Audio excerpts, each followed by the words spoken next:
سلام دوستان، اگه حافظه سیتون پر شده، اگه فضای خالی نیست DUFG دارین توی هارد، میتونست من به اون مقدار افزایش 273 گیگ درایو سی من حالا فضا داره. واسه این که به حافظت افزایش به این برنامه احتیاج دارین که اسم کاملش براتون میذارم. وارد برنامه شدن، اوکی یا میزنین. این نسخه رایگانشه که الان ما به اینترنت وصلیم که داره تبلیغاتش میاره بالا. 5 نسخه دانلود رایگان، وارد آیدی تلگرام هم بشین. نسخه رایگان وارد این قسمت منو ویدیوشن میشی RUZ. اینجا میتونی فضا رو از اینجا کم و زیاد کنی. برای یه پیشنهاد، اگه میخوای فضای اینا رو منتقل کنین، از این ور کم کنه. اگه به درایو سی تو میخوای منتقل کنی، اوکی اینجا میزنی، اینجا که اینا میزنی،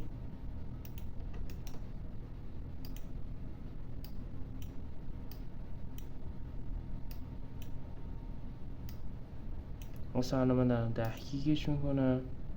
خب الان میای اینجا اینا میزنی، هرچی باقی موندم بهش اضافه میکنه. الان درایو من میشه 287,001 گیگ حافظه و از اینم هست. من 2 تا هارد دارم. این هارد اولم که این هارد اولم من 32 گیگه. این هارد دوممه. این الان میگه تایید کنی.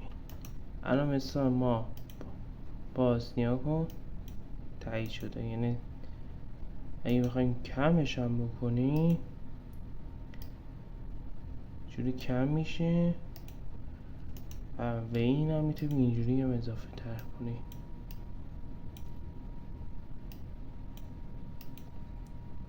الان اینقدر ما اوکیوش رو میزنیم. در حال انجام دادن عملیاته. برای دانلود نسخه رایگان وارد آیدی تلگرام هم بشه. نسخه رایگان برای دانلود ویندوز 7، ویندوز 10 و ویندوز 11 هم موجوده. خیلی راحت میتونی هر ویندوزی روش همین عملکرد رو اجرا کنی. الان که داری میبینی 6 تا رو اجرا کرد. الان یه دو که میزنید، اوکی هم میزنید. یه ریساد هم احتیاج داره. الان باید این بخش میشه. مثلا من از قبل انجام داده بودم یا کنه. الان حافظه من شده 287 گیگ. همین رو 10 گیگ شده مثلا پرن. این هم که هم پرش و اینجا میبینی که کنی فضا داریم. دوستان یادتون باشه بذارین برنامه اجاره به هیچ وقت خاموش نکنید و یه که داره کار عملیات رو انجام میده 10 الی 30 دقیقه زمان میزان حافظت و مسیحی داره و باید تا مدتی که کار رو انجام میده به هیچ وجه خاموش نشه. چیزی رو نزنی، سیو نکنی، همه کنسل بزنی، هر چی شد کنسل بزنی تا عملیاتش تموم شه.